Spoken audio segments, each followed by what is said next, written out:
The battle at the top of the SEC West, a lot of you may term it balance of power in the SEC West. The balance of power in the SEC West shakes out like this for me right now. Even though we just had a team from this division win a national championship, I still view Alabama, if I'm power rating this in any given year, which I guess we're doing because we're doing the segment, I put Alabama still at the top, reasons I'll mention in a second. LSU right there at number 2, a gap. And then Auburn at number 3, Texas A&M at number 4. Fascinating, though, is the dynamic here. I want you to think about this for a second, and I want you to forget about division for just a moment, and then we'll dive back into it. Just think about the salaries that I'm about to mention. Think about these guys being independent. They're all Notre Dame's for a second. Nick Saban is the head coach at Alabama. He makes $9 million or thereabouts a year. Jimbo Fisher is at $7.5 million a year. That stuff's guaranteed, by the way. That entire contract is guaranteed. Gus Malzahn rather. It's not a bad nickname, is at $7 million a year, and Ed Orgeron is at $7 million a year. He just got himself quite the hefty raise.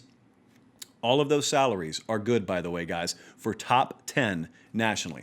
4 coaches in one division of one conference are in the top 10 nationally. I think they may be like the top 8 in terms of overall salary. So why do I say think of them independently? Well, the reason is this.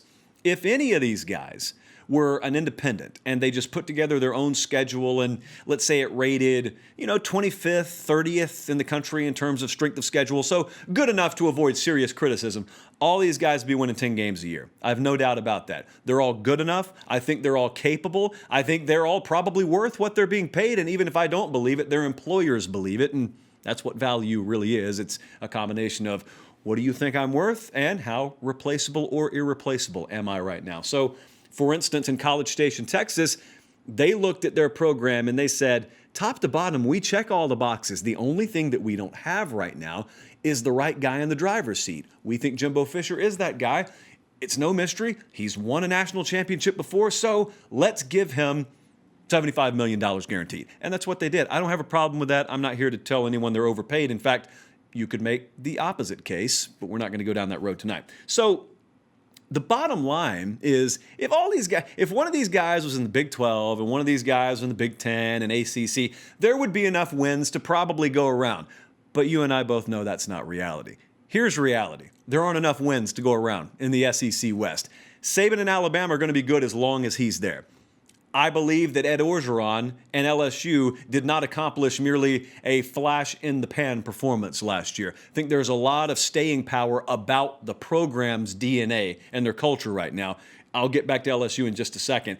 And then you look at Gus Malzahn at Auburn, and you look at Jimbo Fisher in College Station at Texas A&M, and you ask yourself, all these guys, the reason I mentioned their salaries is they're all getting paid 10-plus win per year salaries. Because with those high numbers, obviously and understandably, come high expectations. There aren't enough wins to go around. So where does the balance of power shake out here? Well, I told you that 1 year does not a dynasty undo. So LSU just took down Alabama this last year. This is a lot more macro in nature. So I'd still put Alabama as the top program in the SEC West. I wouldn't argue with you too much if you wanted to throw LSU at me. Obviously, I have LSU as a clear number 2 right now. You beat Alabama again this year, go to Atlanta again this year. Hey, 2 years in a row, a little more of a trend. And I'm not calling you a flash in the pan to begin with, but I know some people out there would. I think LSU is going to prove a lot of people wrong this year. But I think regardless of, or irregardless, because I love using that word so much, of how you view the top 2, the gap, and then subsequently the 3 and 4 spots. It's where it's really, really fun to talk about this year in the likelihood that we get a season at some point. I want to tell you specifically where I was this time last year, mentally at least. Where I was this time last year is I thought the LSU and Auburn game and overall rivalry was the most important within the context of this conversation, the balance of power SEC West conversation. It's because I didn't think Saban was going anywhere. I didn't think Bama was going anywhere as long as he's there. And I had supreme confidence in Jimbo Fisher. A year later, I still have confidence in Jimbo Fisher. I think it's a do or die, not do or die in terms of his job security, but it's a show me kind of year for him this upcoming year. Got his quarterback returning, got his top pass catcher returning, got 4 offensive linemen returning. It's a very complex offensive system they run, which I'm not so sure they may not need to tweak a little bit to maybe more properly utilize the strengths of their quarterback, but I digress. That's another show and another topic altogether. But this time last year, I viewed it as Orgeron, Malzahn, like who's going to take that third spot at the table, ultimately allowing the division to cannibalize whoever number 4 is.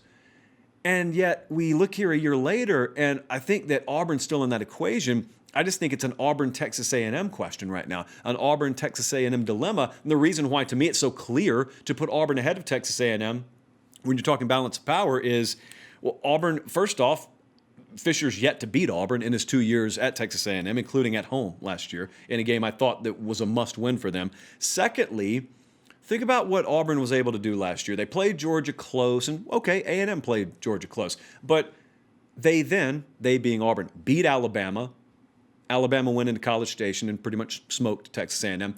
Auburn also was very competitive at LSU, and LSU crucified Texas A&M on national TV in front of parents of players and everything. So Texas A&M, for those reasons, forget about Bama at the top, LSU 2. I got Auburn at number 3 right now, balance of power in the West. Texas A&M is the most intriguing team in the country to me, bar none. Any division, any conference, it's Texas A&M. The reason is because of the expectation combined with the climate that they're in, combined with, obviously, because of that climate, the challenges they have a more workable schedule this year. Now, that's the good news. I look at their schedule right now. If I'm an odds maker, I'm probably favoring them in 9 of their 12 regular season games. You tell me right now, is 9-3 good enough for you this year, Aggie fans? Does that quench your thirst? I don't know. I think the answer probably, and the camp would be very split there.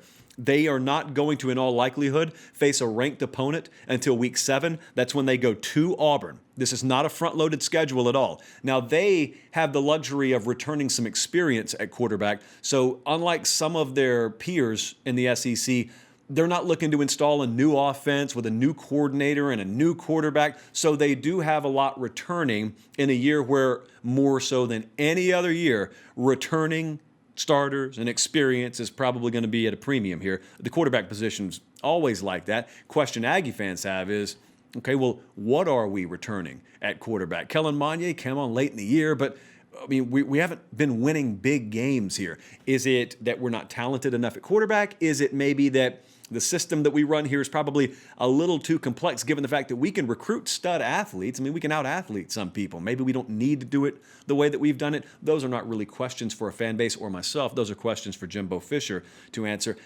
Talking to some people last week, the best read that a lot of folks get around the Texas A&M program is you look at Kellen Mond. I mean, it's no mystery his legs are a vital part of his game.